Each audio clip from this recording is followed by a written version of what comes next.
काफी समय से बच्चा पैदा करने की कोशिश कर रहे थे और आखिरकार उनके घर में कुसुओ नाम के एक बच्चे ने जन्म लिया। पर ये कोई मामूली बच्चा नहीं था। कुसुओ कुछ खास शक्तियों के साथ पैदा हुआ था, जिनके चलते वो सिर्फ 10 दिन में बोलना सीख गया और उसकी इन शक्तियों को देखकर उसके माता पिता भी काफी चिंता में पड़ गए। लेकिन इस सब के बावजूद भी उन्होंने कुसुओ को किसी लैब में भेजने की बजाय खुद ही पालने का फैसला किया, जिसके चलते उसका बचपन तो काफी आराम से बीत गया। पर जैसे जैसे कुसुओ बड़ा होता गया, उसकी ये शक्तियाँ उसके लिए श्राप बन गई, क्योंकि वो इन शक्तियों का इस्तेमाल ना तो कसीनो में पैसे जीतने के लिए कर सकता था और ना ही किसी लड़की का दिल जीतने के लिए। और साथ ही कुसुओ को हमेशा ये डर लगा रहता था कि कहीं कोई उस पर शक न करे, और इसी के चलते वो कभी भी अपनी शक्तियों का इस्तेमाल अपने फायदे के लिए नहीं कर पाता था। साथ ही उसकी शक्तियाँ इतनी ज्यादा ताकतवर थी कि उसे अपने सर के ऊपर 2 एंटीना लगाने पड़ते थे ताकि वो अपनी शक्तियों को काबू में रख सके, क्योंकि अगर वो ऐसा नहीं करता तो शायद वो अनजाने में ही पूरे शहर को तबाह कर देगा और किसी का ध्यान उसके इन एंटीनास पर ना जाए। इसलिए वो अपनी शक्ति से सभी लोगों को हिप्नोटाइज कर देता था ताकि कोई उसके एंटीनास के बारे में पूछे ही ना। तभी एक दिन उसके स्कूल में टीचर ने ऐलान किया कि पीके हाई स्कूल फेस्टिवल का आयोजन अगले महीने होने वाला है और सभी बच्चों को इस फेस्टिवल के दौरान तमीज से रहने की हिदायत दी जाती है और ऐसा ना करने पर अगले साल से सभी इवेंट्स को बंद करने की चेतावनी दी गई। वैसे तो कुसुओ को इस इवेंट में कोई खास दिलचस्पी नहीं थी, पर इस इवेंट के दौरान वो हमेशा भीड़ से निकलकर अपने साथ कुछ समय बिता पाता था और वो किसी भी हाल में अपने इस टाइम को खराब नहीं करना चाहता था। और इसीलिए उसने फैसला किया कि वो इवेंट के दौरान सभी बच्चों पर नजर रखेगा ताकि कोई गड़बड़ी ना हो। इधर टीचर की क्लास से निकलते ही हीरो नाम का एक स्टूडेंट सामने आया और उसने अपने आप को खुद ही क्लास मॉनिटर के तौर पर नियुक्त कर दिया और अब उसका कहना था कि उनकी क्लास इस इवेंट में ओरिगामी एग्जीबिशन करेगी। पर उसके इस आइडिया से क्लास के कई बच्चे सहमत नहीं थे, क्योंकि वो इस इवेंट में कुछ और दिखाना चाहते थे। क्लास खत्म होने के बाद निंडो नाम के एक लड़के ने पीछे से आकर कुसुओ की आंख कवर कर दी, जिसने कुसुओ को काफी हैरान कर दिया। असल में कुसुओ की शक्तियों की वजह से वो किसी भी इंसान का पता 200 मीटर दूर से ही लगा सकता था, पर निंडो एक अजीब सा दिखने वाला लड़का था जिसका दिमाग हमेशा खाली रहता और इसी के चलते वो बार बार कुसुओ तक बड़ी आसानी से पहुंच जाता। और अब वो कुसुओ के साथ स्कूल के एग्जीबिशन के लिए पत्थर ढूंढने जाना चाहता था, जिसमें कुसुओ को कोई दिलचस्पी नहीं थी। लेकिन इससे पहले कि वो निंडो को मना कर पाता, तभी शान नाम का एक और अजीब लड़का वहाँ पहुँच गया। असल में शान को लगता था कि डार्क रीयूनियन नाम की एक सीक्रेट सोसाइटी पूरी दुनिया को तबाह करना चाहती है, और ताकि कोई उन सब की बातें न सुन सके इसीलिए वो निंडो और कुसुओ को स्कूल की छत पर ले गया, जहां उसने बताया कि उसे ऑर्गेनाइजेशन की तरफ से एक लेटर मिली है जिसमें इवेंट के दौरान स्कूल पर होने वाले हमले के बारे में लिखा हुआ था और अब वो चाहता था कि कुसुओ स्कूल को बचाने में उसकी मदद करे, जिसके लिए कुसुओ तैयार भी हो गया। लेकिन अंदर ही अंदर वो ये अच्छे से जानता था कि ऐसा कुछ नहीं होने वाला। इवेंट के एक हफ्ते पहले कुसुओ क्लास में अकेला बैठा था,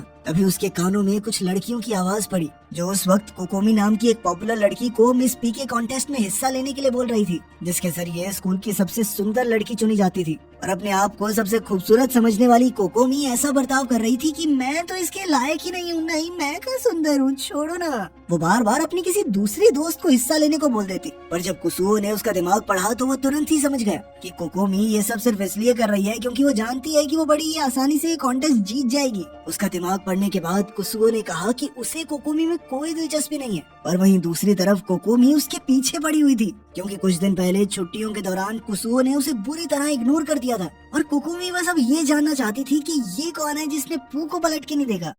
दरअसल एक दिन उसने कुसुओ को हेलो कह दिया था, लेकिन उस पर ज्यादा ध्यान न देते हुए कुसुओ भी उसे छोटा सा हेलो देकर चला गया। और फिर जब अगली बार उसने कुसुओ को हेलो कहा तो इस बार तो कुसुओ ने उसे पूरी तरह अनदेखा कर दिया, जिसके बाद तो कोकोमी को अपनी आंखों पर भरोसा ही नहीं हो रहा था और इसीलिए वो तीसरी बार कुसुओ से मिलने के लिए गई। इस बार उसने कुसुओ को हाथ लगाकर हेलो करने का फैसला किया, पर जैसे ही वो उसे छूने के लिए आगे बढ़ी तो कुसुओ तुरंत ही साइड होकर वहाँ से गायब हो गया। और जब कोकोमी को वो कहीं भी नहीं मिला तो उसे लगने लगा कि शायद ये सब एक भ्रम होगा, और देखते ही देखते वो कुसुओ के बारे में कुछ ज्यादा ही सोचने लगी और फिर प्यार हो गया। उस दिन के बाद से वो कुसुओ के नजदीक आने की हर मुमकिन कोशिश कर रही थी और उसकी हर एक कोशिश बेकार हो जाती। फेस्टिवल की सुबह जब कुसुओ अपने माँ बाप के साथ खाना खा रहा था तभी उसके हाथ से एक ग्लास टूट गया, जो उसकी माँ के मुताबिक एक अपशगुन था। पर कुसुओ को इन बातों पर भरोसा नहीं था और वो चुपचाप अपने स्कूल के लिए निकल गया, जहाँ इवेंट शुरू होने से पहले सारी क्लास सभी पत्थरों को देख रही थी जो बच्चों ने इकट्ठा किए थे। लेकिन उन सभी में सबसे अलग पत्थर एरन का था,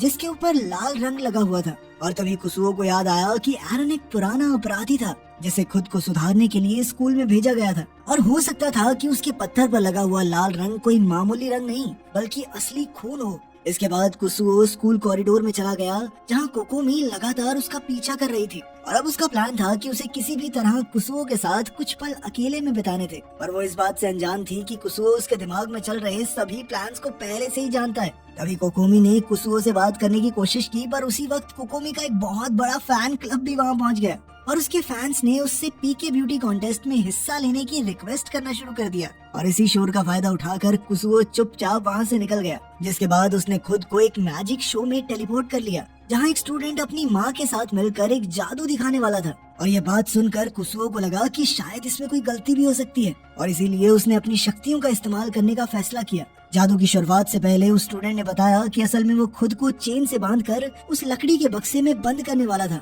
जिसके बाद उसे 3 मिनट में वहाँ से गायब होना था, क्योंकि ठीक 3 मिनट बाद उसकी माँ उस बक्से में ब्लेड्स घुसाने वाली थी। कुसुओ को डर था कि इसमें कुछ गलत न हो जाए और इसीलिए वो खुद टेलीपोर्ट होकर उस बक्से में पहुँच गया और तब तक वो स्टूडेंट वहाँ से गायब हो चुका था।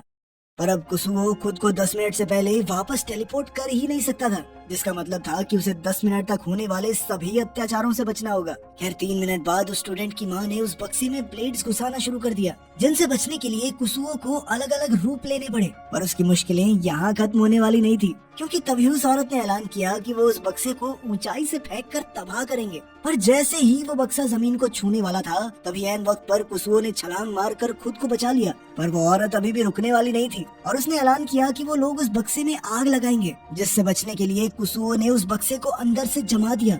लेकिन हर बीतते टास्क के साथ उसकी जान पर खतरा बढ़ते जा रहा था और अब उस औरत ने बक्से को बुलडोजर से कुचलने की बात कही। पर जैसे ही वो बुलडोजर उस बक्से पर चढ़ने वाला था, तभी कुसुओ को एहसास हुआ कि 10 मिनट पूरे हो गए थे और उसने तुरंत ही खुद को बक्से से बाहर टेलीपोर्ट कर लिया। और उसी वक्त वो जादूगर भी वापस स्टेज पर आ गया, जिसने सभी लोगों का ध्यान अपनी तरफ खींच लिया। उधर कोकोमी ने भी अपने फैंस की बात सुनते हुए पीके ब्यूटी कॉन्टेस्ट में हिस्सा लेने का फैसला कर लिया था, लेकिन कंटेस्टेंट की तरह नहीं, एक जज के तौर पर, जिस वजह से काफी सारे लड़के नाराज थे, जिनमें से एक शान भी था। और इसीलिए वो भीड़ से निकलकर स्कूल के बैकयार्ड में चला गया, जहां उसकी मुलाकात डार्क रीयूनियन के एक आदमी से हुई, जो उसे अपने साथ ऑर्गेनाइजेशन के मीटिंग रूम में ले गया। वहां उसकी मुलाकात ग्रुप के लीडर मूनलाइट बटरफ्लाई से हुई, जिसने शान को बताया कि वो भी उन्हीं की ऑर्गेनाइजेशन का एक पुराना सदस्य है। उसकी ये बात सुनने के बाद शान ने खुलासा किया कि असल में वो डार्क रीयूनियन का सबसे खतरनाक और काबिल योद्धा था। और जब उसे ऑर्गेनाइजेशन के असली मकसद के बारे में पता चला, तो उसे मजबूरन स्टोन ऑफ डायरेक्शन चुरा कर भागना पड़ा,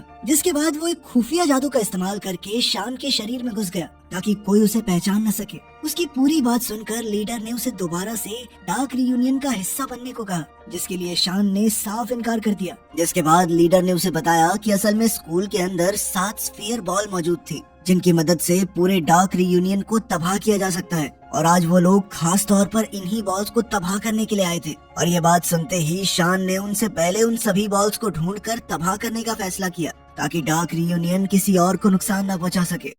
उधर हीरो ज्यादा से ज्यादा लोगों को मैराथन के लिए बुला रहा था कि तभी निंडो भी मैराथन में हिस्सा लेने के लिए पहुंच गया, क्योंकि जो भी इस रेस को जीतेगा उसे 10 मिनट तक कोकोमी को देखने का मौका मिलने वाला था। रेस में कोई जख्मी ना हो जाए, इसलिए कुसुओ लगातार सभी पर नजर रख रहा था। पर थोड़ी देर बाद ही हीरो निंडो से जीतने के लिए सभी ट्रैफिक सिग्नल्स को तोड़ने लग गया, जिसकी वजह से कुसुओ को मजबूरन सभी ट्रैफिक लाइट्स और गाड़ियों को अपने हिसाब से बदलना पड़ा। और इस सब के बावजूद भी निंडो बड़ी ही आसानी से हीरो का मुकाबला कर पा रहा था और वो तो आराम से खाते पीते दौड़ रहा था। और वहीं दूसरी तरफ बेचारे हीरो की जान धीरे धीरे खत्म हो रही थी और अब उसने एक आखिरी चाल चलने का फैसला किया। जैसे ही वो फिनिश लाइन के पास पहुंचा, तो उसने निंडो का ध्यान भटकाने के लिए साइड में कहा कि वो देख कोकोमी।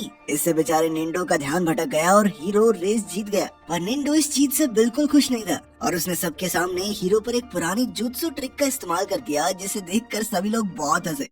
उधर स्कूल में एरन को अपने लॉकर में अपनी पुरानी गैंग की चिट्ठी मिली, जिसमें उन्होंने एरन को स्कूल के पीछे मिलने के लिए बुलाया। और अब तक एरन काफी बदल चुका था और वो चुपचाप अपने साथियों के आगे से निकल गया। वो लोग उसे पहचान ही नहीं पाए, पर तभी शान 2 बॉल्स लेकर उन लोगों के सामने से गुजरने लगा। और तभी उन्होंने शान से पूछा कि क्या वो किसी एरन नाम के लड़की को जानता है, जिस पर शान ने हंसते हुए तुरंत ही एरन की तरफ इशारा कर दिया, जिसके बाद उन गैंगस्टर्स और एरन के बीच में लड़ाई शुरू हो गई। उधर स्कूल में कुसुओ के दिमाग में अब भी इवेंट की टेंशन चल रही थी और इसके बावजूद भी उसे जबरदस्ती कोकोमी के साथ घूमना पड़ रहा था। जो अब उसके साथ हॉन्टेड हाउस जाना चाहती थी ताकि वो डर के मारे उससे चिपक सके। पर तभी निंडो ने भी उनके साथ जाने की बात कही, जिससे कोकोमी का ये चिपका चिपकी वाला प्लान थोड़ा खराब हो गया। हॉन्टेड हाउस में कोकोमी तो बहुत डर रही थी, पर कुसुओ को इस चीज से कोई फर्क नहीं पड़ रहा था क्योंकि वो सभी बच्चों को आराम से देख सकता था। तभी एक बच्चे ने उन्हें डराने की कोशिश की, पर फिर वो निंडो की ठुड्डी देखकर बेहोश हो गया, जिसके बाद उन तीनों ने उस बच्चे का मेकअप खुद पर लगा लिया।